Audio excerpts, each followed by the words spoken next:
Hi everybody, this is Bogast Reviews, and today I'm going to be doing a review on the brand new Neca Ultimate Texas Chainsaw Massacre 50th Anniversary Leatherface figure.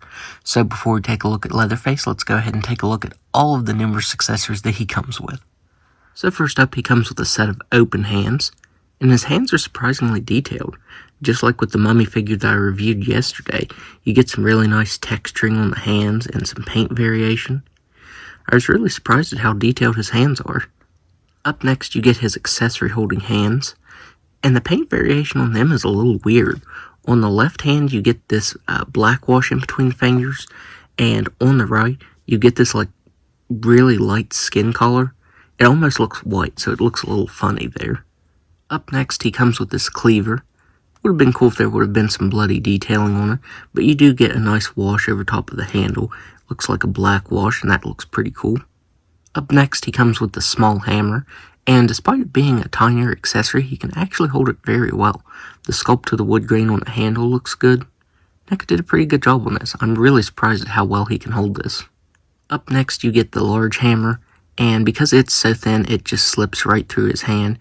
You can get him holding it in both hands if you want, but it's really tricky to do that. You can see that you warp the handle a little bit. So yeah, I'll probably just be putting this in one of my parts drawers. Up next, he comes with a meat hook, and I believe this is a brand new sculpt. The original Ultimate Leatherface came with a meat hook. I believe the meat hook also had some blood paint on it. I wish this one would have too. Up next, he comes with his knife, and this looks really good, but the blade is really thin. It's kind of tricky to get into his hand. So I wanted to take a closer look at it here. You can see that it's detailed very, very nicely. Painted really well too. But yeah, the blade is so thin and it's kind of tricky to get into his hands, so I'm kind of scared that I'll break it whenever I try to. Up next, he comes with these tongs. Up next, he comes with this spoon, and he can't hold it the best because it's such a thin accessory. It's cast in dark brown and has some light brown paint over top of it. Up next, of course, he comes with his chainsaw. And this looks really good. I love the bloody paint detailing on it. The blade is very bloody, and I like the splatter of blood on it too. That is painted very, very well. You also get some paint chips right there where some silver is painted on. Neca did a very awesome job on this. The one big flaw with it is the handle was put on wrong in the packaging. So far, everyone I've seen has the handle assembled wrong.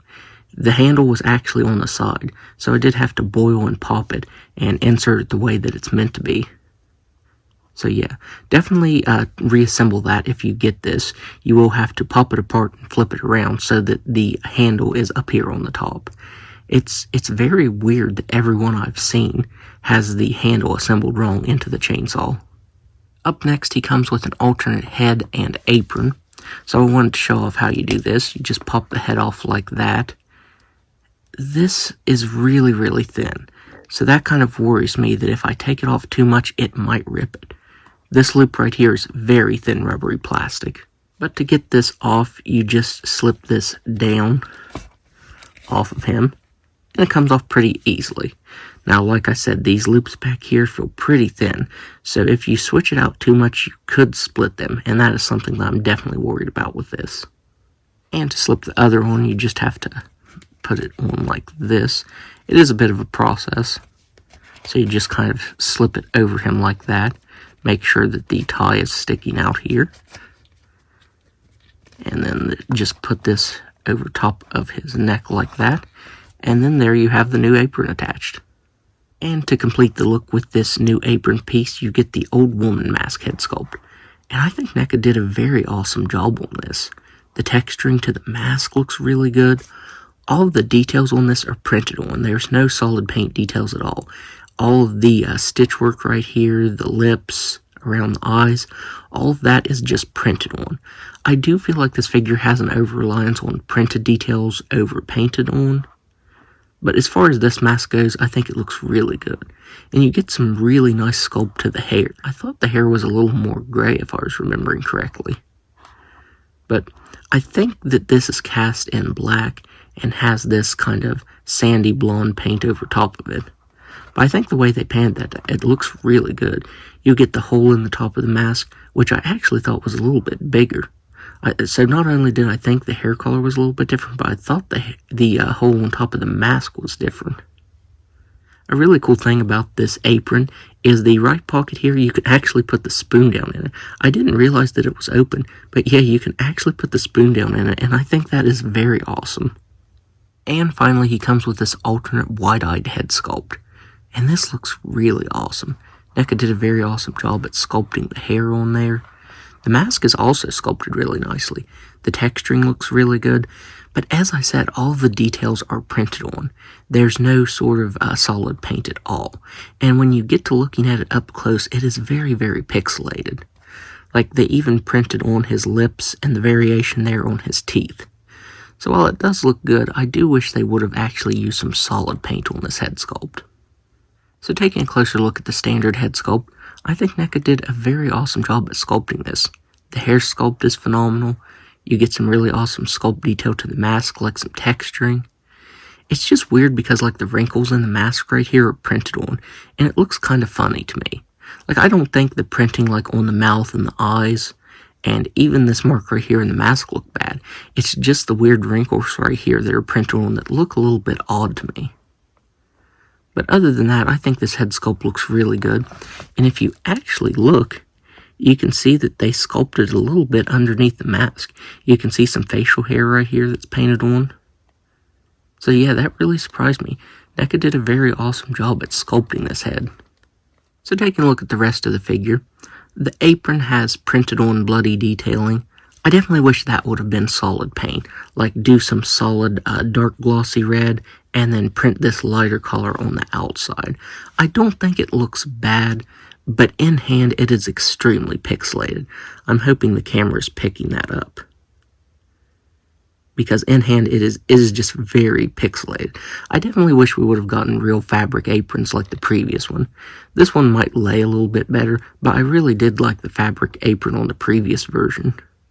I think the paint variation on the shirt looks really good. It looks very dirty, very disgusting.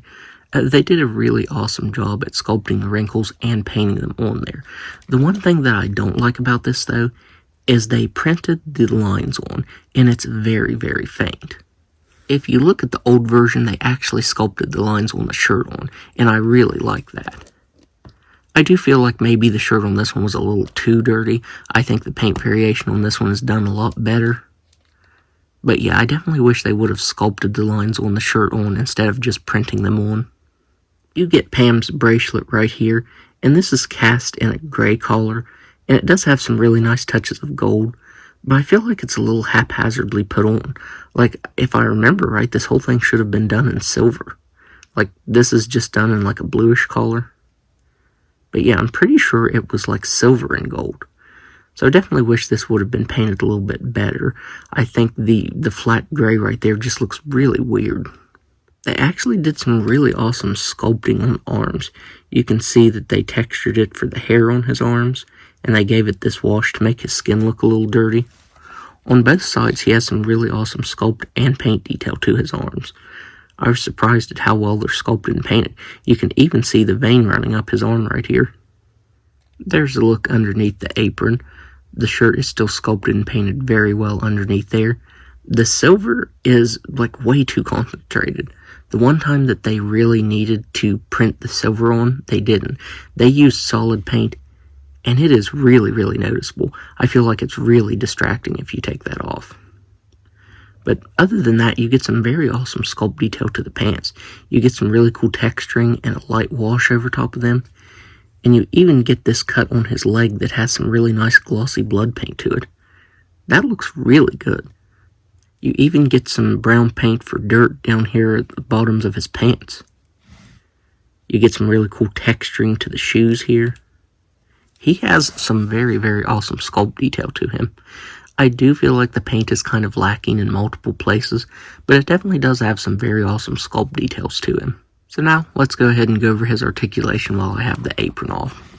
So he has a ball-jointed head that can look up all the way. He can look down just about all the way. He can move his head side to side and all the way around very nicely. He has shoulders that can move all the way out. He He has single jointed elbows that can bend in that far. On the accessory holding hands, you get hinges that move up and down very nicely and side to side. I believe he actually has a ball jointed diaphragm and waist, but because of the sculpt of the shirt, it hinders any articulation up here. So you're really just going to get a little up and down movement at the waist and barely any side to side movement. The movement up here is extremely hindered. He has ball jointed hips that can just about do a complete split. He can kick forward that far. He can kick back all the way. He has an excellent thigh swivel. Single jointed knees that can only move back that far. A swivel up here in the shin that can move side to side, but it's very tight. He has ankles that can move up slightly, down all the way, and a little bit of a rocker. It doesn't want to move that much on mine. So now, let's do some size comparisons. So first up, here he is next to the classic McFarlane Toys Movie Maniacs Leatherface figure. And this figure is extremely dated, but I still like it. I think the paint and the sculpt detail definitely hasn't aged well, but I'm still really fond of this figure despite its obvious flaws. Here he is next to the ultimate version of himself. I believe this was actually my very first ultimate horror figure from Neca, was this Leatherface. And man, he definitely hasn't aged well seeing him next to this new Leatherface.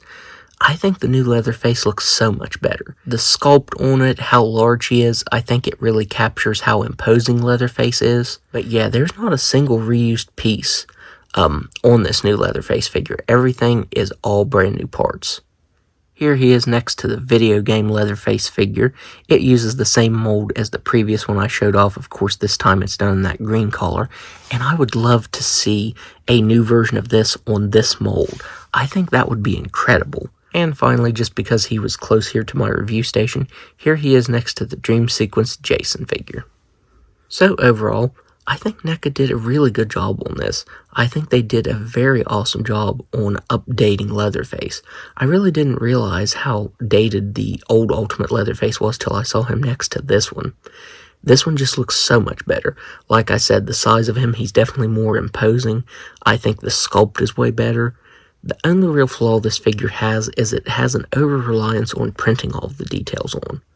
I think there's some instances like the blood there on the apron where it should have been some solid paint. I think the shirt could have benefited from that as well. I actually would have liked to see sculpted on lines like the previous Ultimate got. Instead, we just got printed on lines. I suppose that's really a minor complaint because everything else about this figure is great.